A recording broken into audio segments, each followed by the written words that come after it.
cosas, como herramientas de autor y más para uno poder trabajar, o plataformas para publicarlos, como el YouTube, donde yo puedo publicar videos de forma gratuita y se los puedo facilitar a mis estudiantes, etc.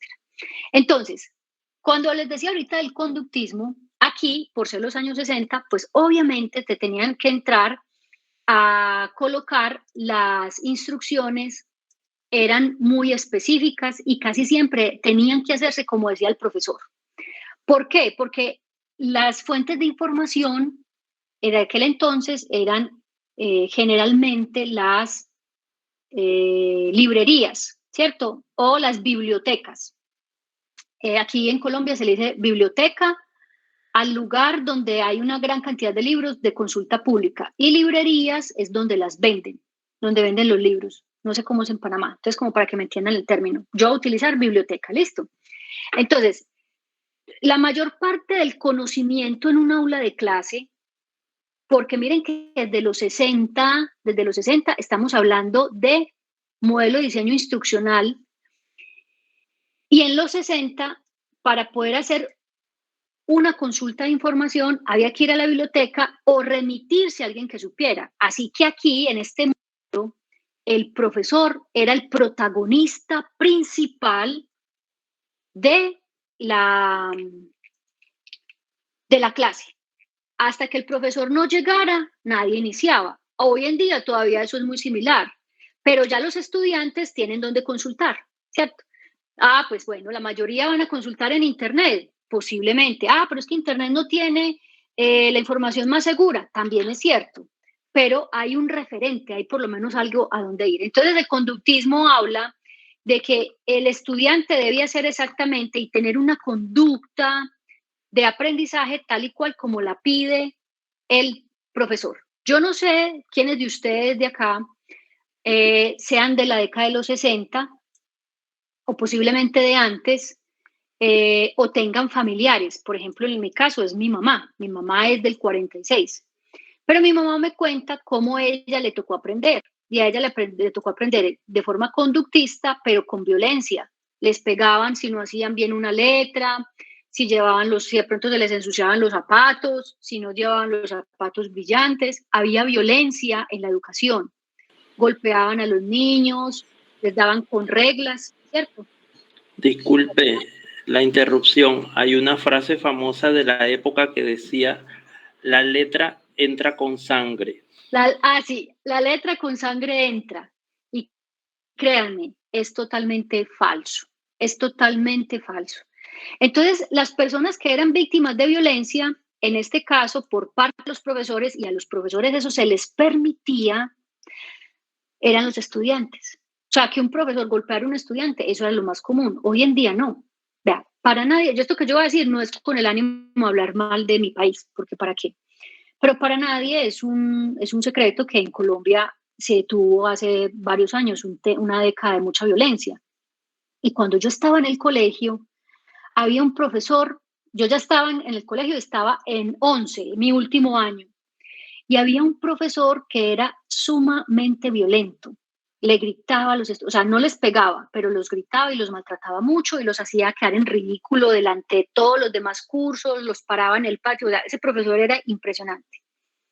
Resulta que había un chico, nunca lo voy a olvidar, que era el mejor estudiante de ese colegio. Y era una persona muy introvertida. No sé si de pronto este término a usted le suene, de esos que uno le decía el nerd. Ese es el nerdcito del salón, el que más estudia, el que siempre saca 5. Bueno. Y resulta que llegando a 11, a este profesor no le gustó ese pobre muchacho, pero yo no sabía por qué, porque el pelado era callado, pues él era una persona incluso hasta muy, muy educada. Él para hablar siempre levantaba la mano, no era como otros que entraban pues así hablando, no, él levantaba la mano, o sea, era súper educado. Y lo trató durante mucho tiempo muy mal. Resulta que ese chico tenía un hermano que no era educado, sino que era una muy mala persona. Cuando eso era el tiempo aquí de Pablo Escobar y se llamaban sicarios. ¿Ustedes saben de dónde viene el término sicario? Sicarios, en el tiempo de Jesús, habían unas personas que los llamaban los sicas. Y sicario viene de un arma que era, cuando eso pues en el tiempo de eso no eran armas de fuego, sino que eran armas como una especie de cuchillos, eran armas blancas, armas cortopunzantes, y se llamaba la sica. Por eso de ahí es donde viene el término sicario. Bueno, volviendo a la historia de mi estudiante, el muchacho debe ser como que ya muy cansado del maltrato que recibía de este profesor, contó en su familia que no quería volver. De hecho, él faltó una semana seguida. Y el hermano de este chico no era una buena persona, era un sicario. ¿Qué hizo él? El hermano de este chico cogió su uniforme de educación física, el que es la bombachita y la camisetica que uno se pone pues para hacer el ejercicio en el colegio, y les cuento que se hizo pasar al colegio, fue y lo esperó a la salida y lo asesinó. Ahora, esto que yo estoy diciendo, obviamente no es para hablar mal de Colombia, fue un momento pues que vimos de mucha violencia, pero lo que yo quiero es que se entienda que el conductismo es adecuado desde el punto de vista que le ayude al estudiante en su proceso formativo, más no que el profesor pueda llevar a cabo con el estudiante un proceso abusivo. Tampoco estoy diciendo que entonces yo me voy a dejar abusar de los estudiantes, no, pues cómo, pero que las cosas sí tengan equilibrio, ¿ok? Entonces, en el conductismo, aquí se le permitía al estudiante, obviamente, realizar las actividades, pero dando el resultado que el profesor esperaba. Se trabajaba, era para el docente, más no para el aprendizaje del estudiante. Él no podía experimentar generalmente otros tipos de proceso de solución de un problema, por ejemplo, cuando pueden haber tantas rutas que lo pueden llevar a uno al mismo lugar. Bueno, entonces, obviamente, eso era pues lo normal en la década de los 60. ¿Y qué pasó aquí? Lo que pasó es que si bien habían conductas de entrada, lo que hablábamos ahorita, la conducta de entrada o la tan famosa, eh, el tan famoso diagnóstico, ¿cierto? La actividad diagnóstica, si bien se redactaban objetivos, se ejecutaban, se elaboraban criterios, se elaboraban estrategias y materiales instruccionales, no estaba 100% pensado en el estudiante, o sea, estaba pensado en el modelo, ¿sí? En el modelo. Si ustedes ven, miren que aquí no se está identificando, solamente se pensaba para el estudiante la conducta de entrada, es decir, qué es lo que el estudiante va a aprender, qué es lo que el estudiante tiene que aprender, qué va a aprender, qué va a entrar a aprender y qué va a salir sabiendo hacer. Es muy similar a lo que tenemos de hoy, pero hoy en día en el proceso de formación el estudiante tiene muchas otras libertades, ¿cierto? Bueno, en la década de los 70 aparece un modelo que corrige lo anterior. Este modelo, en solo 10 años, este modelo arrasó, porque desde el análisis se tiene claro el contexto del estudiante, ¿cierto?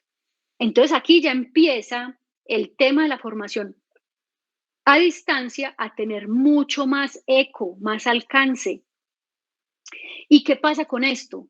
Resulta que se empieza a contemplar el contexto del lugar, del espacio físico en donde se va a llevar a cabo la formación, pero también se empieza a mirar el contexto de la necesidad de formación del estudiante y empiezan a nacer instituciones educativas que no solamente se encargan de la academia, sino también de capacitar para el trabajo. Yo no sé si ustedes conocen, me van a disculpar, yo me salgo acá un momentico, homólogo, espérenme, yo hago la consulta, del SENA en Panamá. Les voy a hablar de esto, modelo de formación, el INADE, aquí lo encontré. Entonces, ¿qué pasa? Resulta que aquí en Colombia, desde los 70, a darse, empezó a nacer un tipo de instituciones para formar en artes, para formar en actividades de trabajo, ¿cierto? En este momento nace el INADE, pero hay homólogos en todos los países. está INDECAP, está el INADE, está el SENA, diferentes países latinoamericanos lo tienen. ¿Y por qué nace? Porque se dieron cuenta de que no solamente había estudiante conocimientos que dentro del aula es wow, pero afuera no lo podían aplicar, ¿cierto? Afuera en el trabajo. Al fin y al cabo, de las actividades en las que más gastamos los seres humanos, a veces podemos hasta pasar más tiempo en el trabajo que con nuestra propia familia, ¿sí? Entonces empieza este modelo de análisis, diseño, desarrollo, Profesora, disculpe, implementación y se evaluación. le oye entrecortado. Ok, espérame un momentico. Disculpe, ¿eh? Ya voy, ya voy.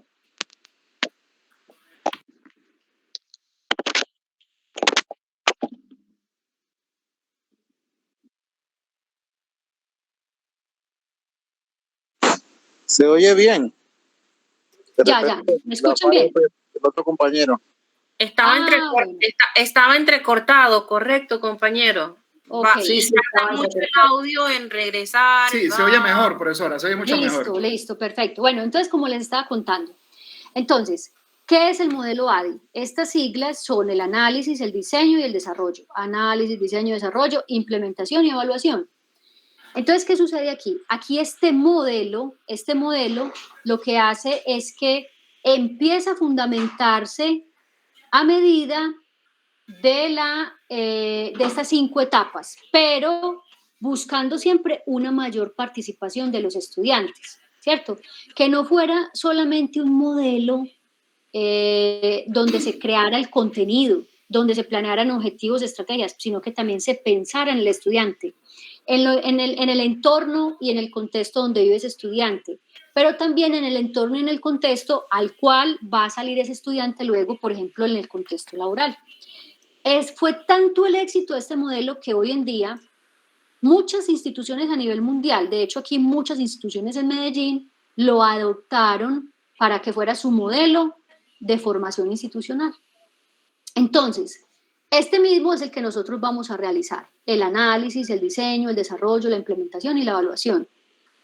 Esto es lo que vamos a ver ahorita entonces de cómo vamos a implementar este modelo, cómo vamos a desarrollar nosotros un módulo instruccional. Eso es lo que vamos a ver ahorita después del break, del receso. Bueno, voy a continuar con otro de los modelos. Ahora ya para los 80, ¿cierto? Ya entonces entra el modelo conocido como el modelo Gerald Kemp. Este modelo es creado por este autor que es un maestro de ciencias y él se preocupa por planificar de forma más metódica la formación, de tal manera que tenga un enfoque relacional con el estudiante, ¿cierto? Pero también que se le dé la oportunidad al estudiante de que él pueda centrarse en procesos más cognitivos, más de pensamiento y que le contribuyan al estudiante al desarrollo de su elaboración de planes, fines y metas. Ya no solamente es, vea, usted viene aquí al colegio, sus papás lo matriculan, usted gane las asignaturas, apruebe los grados, gradúese de 12 y váyase para la universidad. Ya no se trata de eso. Ya se trata entonces de contribuir al desarrollo del estudiante para que él pueda elaborar planes y metas. Se plantee, por lo menos que se los planteara, ya se le da una mayor apertura al estudiante por medio de toda esta programación. Aquí también hay un proceso, miren, son 8 etapas, ¿sí? Para que él pueda entonces tener planes y metas afines. De hecho, se llaman proyecto de vida. Bueno, yo les he estado mostrando a ustedes una universidad con la que yo trabajo acá en la ciudad de Medellín, que es la Fundación Universitaria María Cano. Miren, yo les voy a compartir por acá algo. Esto es un modelo de mediación técnico-pedagógica. No voy a entrar a decirles qué es todo esto ni nada, sino que quiero que miren esta gráfica para que entiendan un poco más lo que les estoy diciendo del modelo de Gerald Kemp.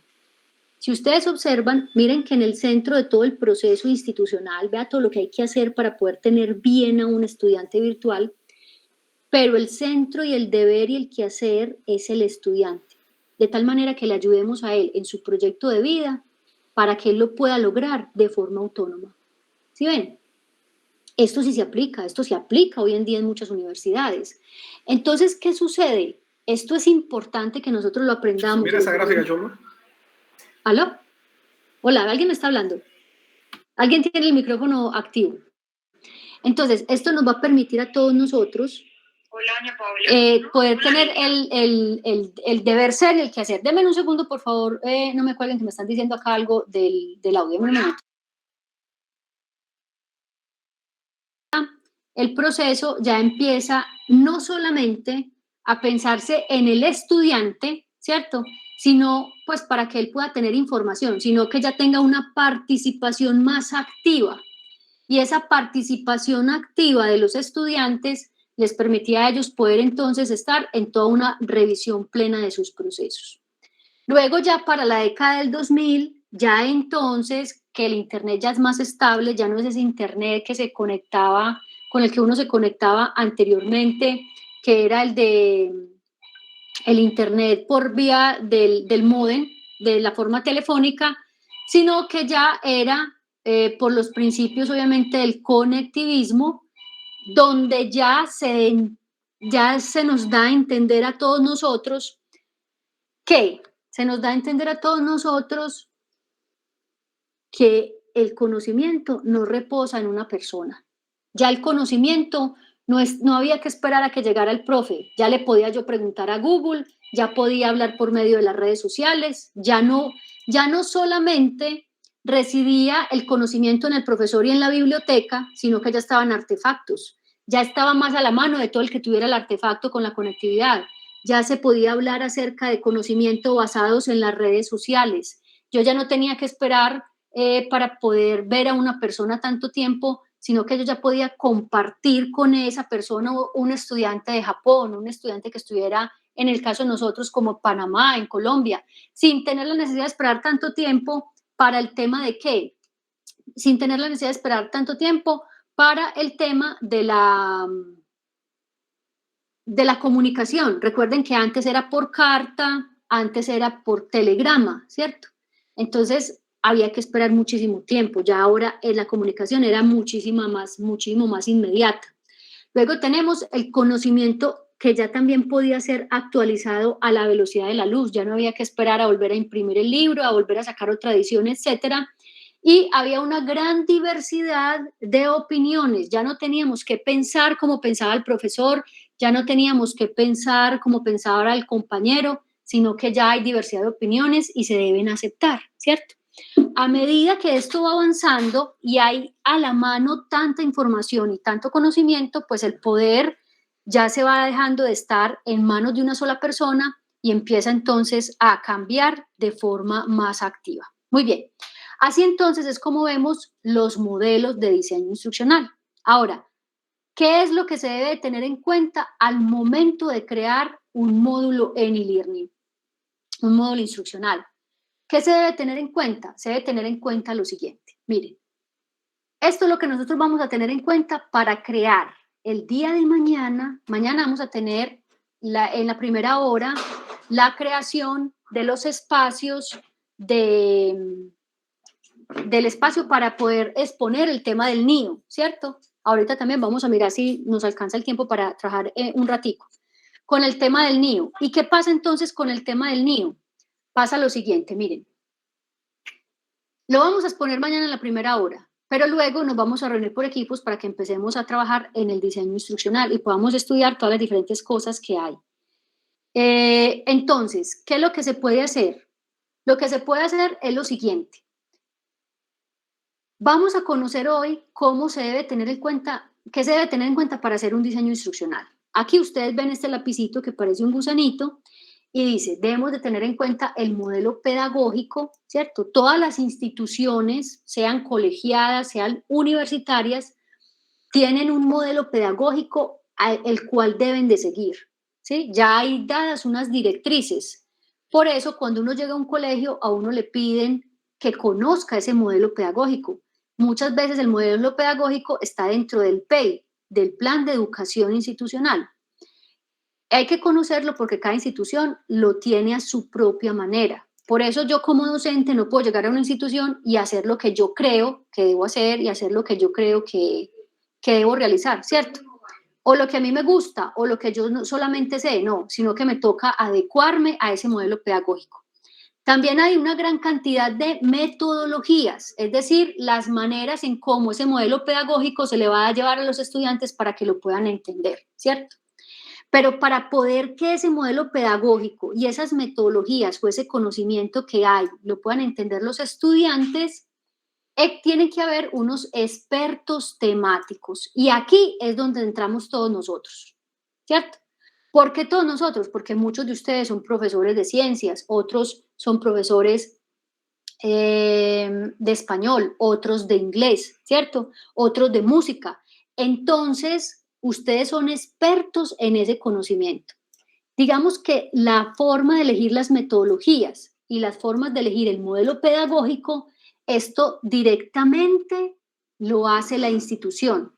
Pero para poder empezar a hablar acerca de asignaturas, de módulos o de cursos, necesitan a una persona que sepa, ¿sí? Que es el experto.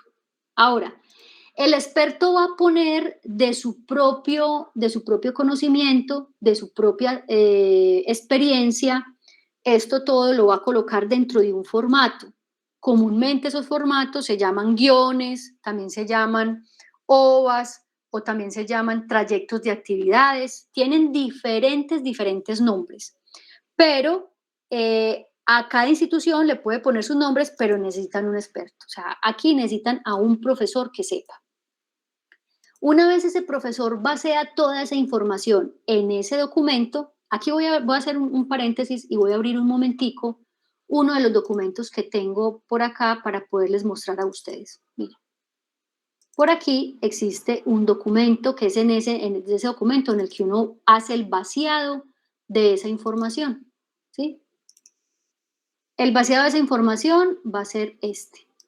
Miren, este es un ejemplo. No quiere decir que nosotros vamos a desarrollar este. No, es un ejemplo. Entonces, ¿qué hay acá? Aquí lo que hay es unas orientaciones iniciales para ese experto temático o para ese profesor que es ese autor de contenido. ¿Por qué se llama autor o por qué se llama experto? Porque es la persona que conoce el tema y es la persona que realiza directamente esa construcción del documento que va a leer el estudiante, ¿cierto? Un documento que va a leer el estudiante. Entonces yo les voy a mostrar a ustedes acá cuál es la estructura. Miren, la estructura puede ser similar a esta. ¿Qué hace uno al principio? Entonces uno escribe el nombre del programa, si es un programa universitario o si es un programa colegiado, entonces el curso, el nombre de la asignatura, si es semestre o si no es pues necesario, si es colegiado, qué trimestre puede ser, nombre del autor, nombre del correo, fecha de elaboración y versión, ¿sí? Esta es como la información o la caracterización de la asignatura. También ahorita vamos a ver el formato que nosotros vamos a hacer en este seminario. Luego está la unidad 1. ¿Cómo se llama esa unidad? Entonces, generalmente los de las unidades van a venir dadas desde la carta descriptiva o desde ese modelo pedagógico que hablábamos ahorita. Y empezamos a desarrollar el primer tema. Vean, la unidad 1 se llama la célula. Y el primer tema va a ser las partes de la célula. Y yo empiezo entonces aquí a decir las partes de la célula, ¿cuáles son? Las partes de la célula son la mitocondria, aquí los pongo en los subtemas que acá lo voy a bajar para que nos quede junto.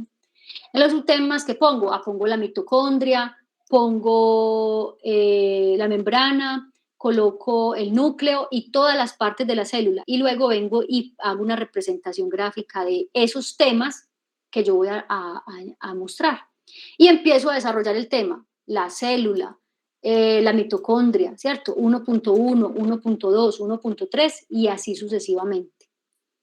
Hasta llegar al final, que son las palabras claves y las referencias. Entonces, miren que todo va teniendo una estructura, pero ahorita después del break, después a las 3 de la tarde, yo les voy a mostrar la estructura en la segunda parte de la clase. Ese simplemente es un ejemplo para que ustedes tengan claridad más o menos de lo que les estoy hablando y ahorita entonces lo validamos con el resto de la información. Bueno, entonces, volviendo acá, después de que ese experto temático obviamente coloca todo ese contenido en esos formatos, ese contenido así solo como está no va a ser atractivo para el estudiante. No va a ser un contenido que el estudiante va a decir, ¡ay, qué tan rico leer este PDF de 50 páginas! Obviamente que no. Entonces hay que hacer una mediación tecnológica. ¿Y cómo es eso? Miren, muy similar a esto que ustedes están viendo el día de hoy. Les voy a pedir que por favor en este momento intenten recordar. ¿Recuerdan el lunes la presentación que les mostré? ¿Era la misma de esta? No, ¿cierto? Tenía un diseño diferente a la de hoy. Y también a la de ayer. El día de ayer también les presenté otra presentación mediada por tecnología diferente a la que tenemos hoy, a la de lunes. Y la de hoy es diferente a la de ayer y a la de lunes. ¿Por qué? Porque la idea es enriquecer los contenidos por medio de las herramientas tecnológicas. Pero aquí está lo que les decía ahorita. Miren que esto tiene coherencia y se une. Yo ahorita a ustedes les decía. ¿Qué les decía yo a ustedes? La tecnología es solo la tecnología. Ella por sí sola no va a crear este contenido. Tiene que haber detrás un experto, que son ustedes los profesores. Sin esto, no el proceso de aquí para acá se muere. El proceso en el 4, en el 5, en el 6, en el 7, en el 8, muere. ¿Por qué? Porque esta es la base. La base es el conocimiento de ese experto que es el que dice, por ejemplo, si yo soy profesora de música, entonces yo digo cómo uno tiene que tocar los instrumentos de viento, de percusión, de cuerda, ¿sí? Yo soy la que debo saber eso. ¿Qué pasa? ¿Por qué suena diferente un violín a un arpa?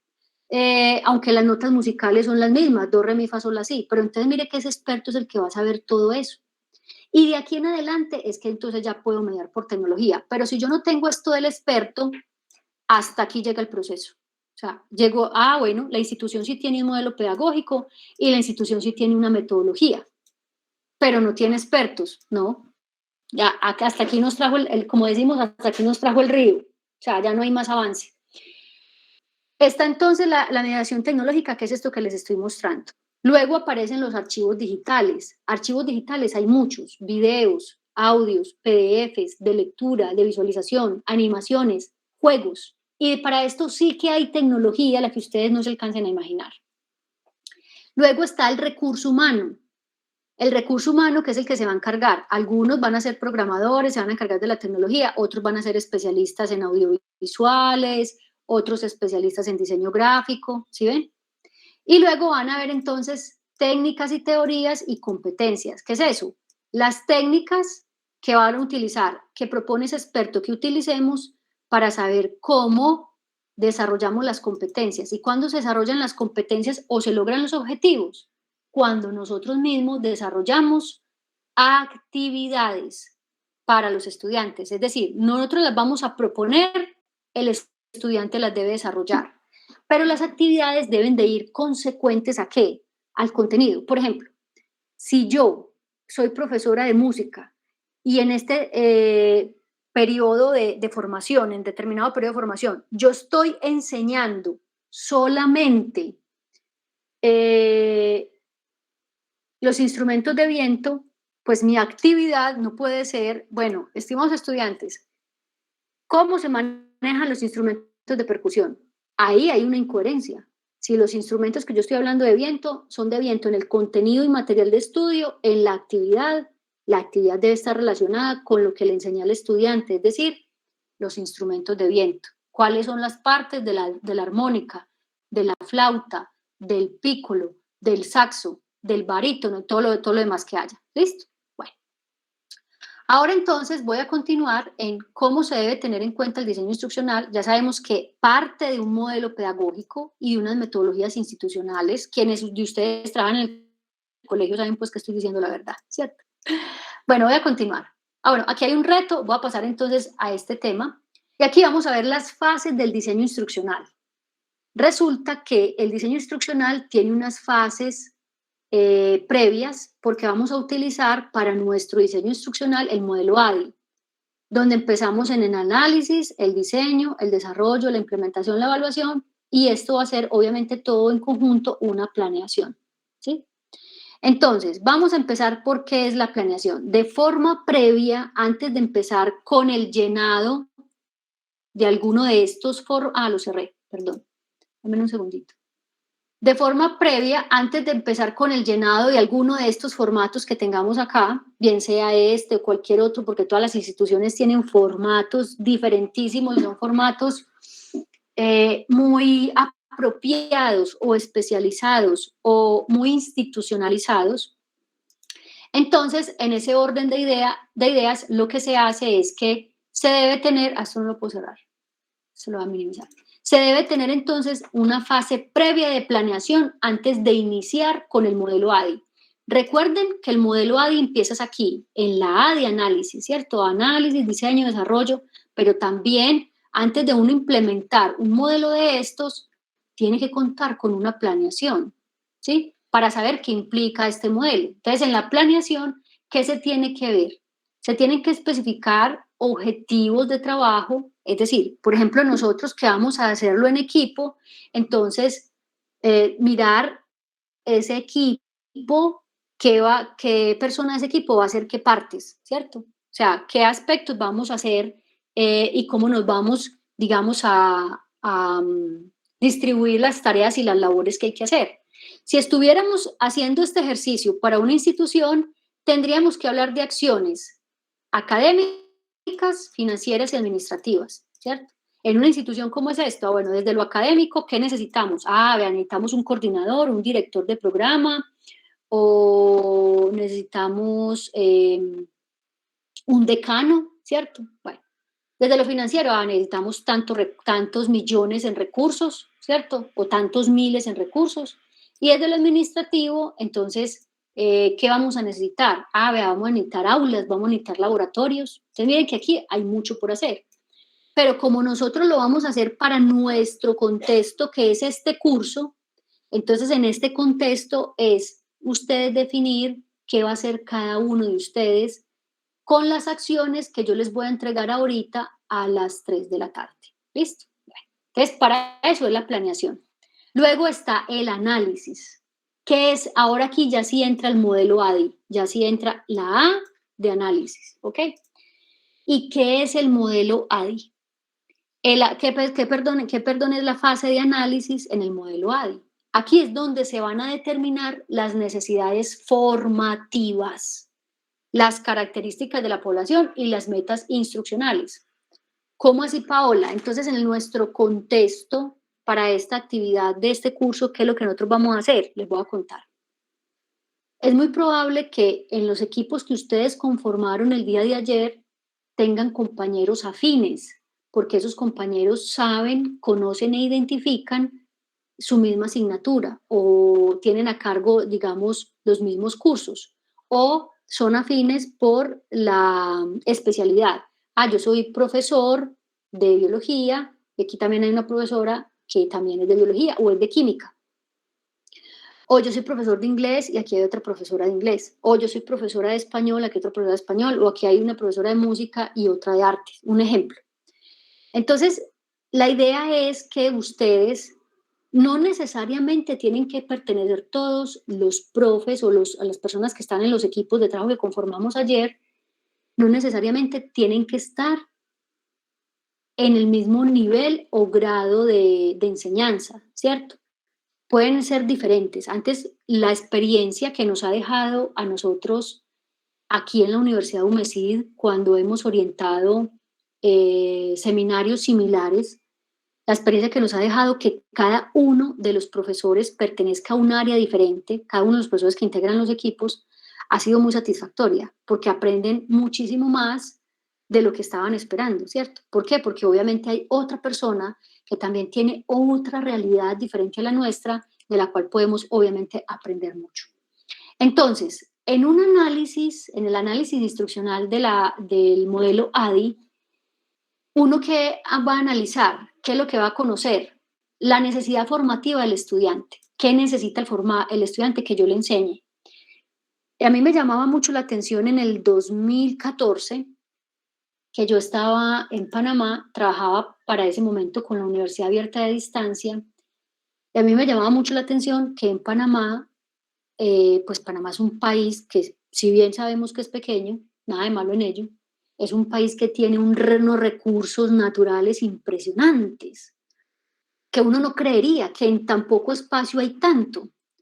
Y yo me quedaba muy sorprendida de cómo Meduca y bueno, las entidades que encargadas de la formación del país eran tan cuidadosos con el tema de la renovación de conocimientos de cada año. O sea, cada año, en especial los profesionales que tenían que ver con el tema de los recursos hídricos, de los pantanos, de los manglares, tenían que hacer cada año, por allá en ese entonces, en el 2014, 15, 16, como unos cursos de actualización anuales. Y era maravilloso porque estaba hecho precisamente a la medida o a la necesidad formativa de ese grupo de personas, ¿sí? Entonces, miren que esto sí se aplica, esto tiene aplicación. Las características de la población. Yo me acuerdo que habían algunas de las personas que trabajaban en una zona que se llama, hoy todavía tengo mis dudas, no recuerdo bien si, pues yo he escuchado que lo mencionan de dos maneras, Gunayala o Cunayala, que es como una especie de conjunto de islitas que a mí me parece muy lindo, que eso queda como para el lado del Caribe. Y también tenían personas de esa zona que las capacitaban única, exclusivamente a ellos, porque era teniendo en cuenta las características de esas poblaciones, de esa población específica. Y unas metas que se llamaban las metas instruccionales, es decir, cuál es la meta de aprendizaje que le vamos a dar a ese estudiante, si bien esas necesidades formativas de las que les hablo, de los recursos hídricos, de los pantanos, esto era a nivel de Ciudad Panamá, esto no era a nivel de ciudad, esto era en esa zona que les cuento. Entonces me parecía muy organizado y yo en ese entonces pues ya tenía obviamente todo este conocimiento, yo ya tengo más de 25 años de experiencia en todo este proceso. Entonces yo recordaba, yo decía, qué interesante cómo lo hacen aquí. Miren cómo analizan las necesidades, las características de la población y las metas instruccionales. Es decir, desde la instrucción, qué es lo que buscamos que esos profesionales puedan actualizar de forma anual y cuáles son las características de la población específicas. Entonces miren que esto sí tiene aplicación. Ahora, para nuestro ejercicio, que es el que vamos a hacer entre mañana y lo vamos a presentar el viernes, para nuestro ejercicio tenemos lo siguiente. ¿Cómo lo vamos entonces nosotros a mirar la necesidad formativa? Ustedes pueden decidir por grupos si lo van a hacer para un grado específico, sea primero, segundo, tercero, cuarto, quinto, así sucesivamente de primaria y bachillerato. Las características de la población. Si hay varios de los integrantes del equipo que pertenecen a una institución, lo pueden hacer así, ¿cierto? Teniendo en cuenta las características de esa población. Y la meta instruccional es que analicemos qué es lo que nosotros vamos a diseñar, ¿sí? Ahora, esto no va a ser nada complejo. Por ahora no se vayan a poner, digamos, pues como a gastar mente pensando en, entonces en mi equipo yo no tengo compañeros afines a mí, no tengo una persona que enseñe, por ejemplo, francés o alemán o chino o japonés, no hay ningún problema. Ya ahorita, como les decía, a las 2:40 les voy a explicar de qué se trata. Bien, luego tenemos entonces la etapa del modelo que se llama el diseño. El diseño instruccional tiene una etapa que se llama diseño técnico-pedagógico. ¿Y qué es eso? ¿Qué es lo tecnopedagógico? Lo tecnopedagógico es cuando yo tomo ese formato en el que yo hice ese vaciado de información, el que les mostré ahora, ¿cierto? Como experto o profesor experto, hice ese vaciado de información, ¿sí? En este formato, lo vacié, puse aquí todo mi conocimiento, lo que desde el análisis creo que es necesario para que el estudiante lo aprenda, ¿sí? Aquí va a quedar, miren. Pero yo vengo y lo baseo acá y obviamente mostrarle este documento al estudiante para que él desde aquí estudie, pues no va a ser como algo tan atractivo. Adicional, sabiendo que ya tenemos las herramientas técnico-pedagógicas, es decir, es mediar ese texto que escribió ese estudiante, ese profesor experto, mediarlo en una herramienta tecnológica como esta, para que el estudiante pueda venir, lo navegue, lo comprenda, lo entienda, lo viva, ¿sí? Entonces, el técnico pedagógico se caracteriza por eso. Paola, pero es que nosotros nunca hemos llegado a utilizar una herramienta de diseño así como lo que usted tiene. Yo nunca he llegado a hacer algo así similar, pero aquí en este curso lo vamos a hacer. ¿Y si vamos a ser capaces? Claro que sí. Vamos a estar capacitados de hacerlo porque vamos a leer las instrucciones y las vamos a conseguir. Pero todo eso va a ser después entonces de ese análisis. ¿Listo? Primero hago el análisis y lo escribo, luego vengo y digo qué voy a necesitar para la fase. Si voy a hacer un video, si voy a hacer audios, si voy a tener imágenes o si voy a realizar recursos o juegos interactivos, ¿qué es lo que vamos a hacer? Para que así se puedan distribuir las actividades, obviamente se puedan organizar los contenidos y se puedan entonces tener claro cómo vamos a conjugar todos esos elementos multimediales que van a conformar el curso. Eso es muy importante. ¿Ok? Bueno. Luego entonces tenemos la etapa de desarrollo. En la etapa de desarrollo es donde se delimitan los contenidos, las actividades de aprendizaje y demás componentes planteados en la etapa anterior de diseño. ¿Cómo así, Paola? Sí. Aquí es donde yo ya tengo, obviamente, yo ya tuve que haber organizado mi módulo. Yo ya dije qué contenidos iba a tener y cómo era su organización. ¿Cómo así que contenidos y organización? Ah, sí, si yo lo voy a definir por unidades, temas y subtemas, o si yo lo voy a definir por módulos, temas y subtemas, o qué es lo que yo voy a hacer, ¿cierto? La distribución de las actividades, entonces vamos a tener las actividades que sean 4 actividades evaluativas que van a sumar el 70%, por ejemplo, y una actividad formativa final que me suma el 30%, ahí ya tengo el 100%. O yo puedo decir, yo voy a distribuir las actividades en 2. ¿En 2? ¿Cómo así? Sí, existen 2 tipos de actividades. La actividad que es la actividad evaluativa que tiene nota, pero están las actividades formativas. Por medio del juego, haciendo una sopa de letras, un crucigrama, un arrastrar y soltar, el estudiante va a poder aprender de igual manera, pero no va a tener calificación. ¿Eso es válido? Sí, también es válido, ¿sí? Entonces, cuando yo ya llego a la etapa del desarrollo, aquí es donde, según esas características de ese contenido, yo ya hago una secuencialización lógica. Miremos, por ejemplo, lo que hay acá. Aquí miren que ya esto ya se transforma. ¿A qué se parece esto? No se parece de casualidad a esto que yo tengo aquí, que tiene una estructura, que tiene un contenido. Miren que aquí a mano izquierda hay un menú. Esto es un menú de navegación. Y a mano derecha está el contenido. Cuando yo hago clic, mire que aquí aparece algo muy similar. Pero esto que está apareciendo acá ya es lo que comúnmente se conoce como la plantilla de diseño, en donde van a ir todos los recursos, en donde yo tengo una presentación hecha por un video, un mensaje de bienvenida, le muestro al estudiante los objetivos que él va a cumplir, por ejemplo, y le muestro la ruta del curso. Este curso se llama la unidad 1 de biología, que se llama la célula. ¿Y qué vamos a ver? Las partes de la célula. ¿Y cuál es el primer tema? La membrana celular. El segundo, el núcleo. La tercera,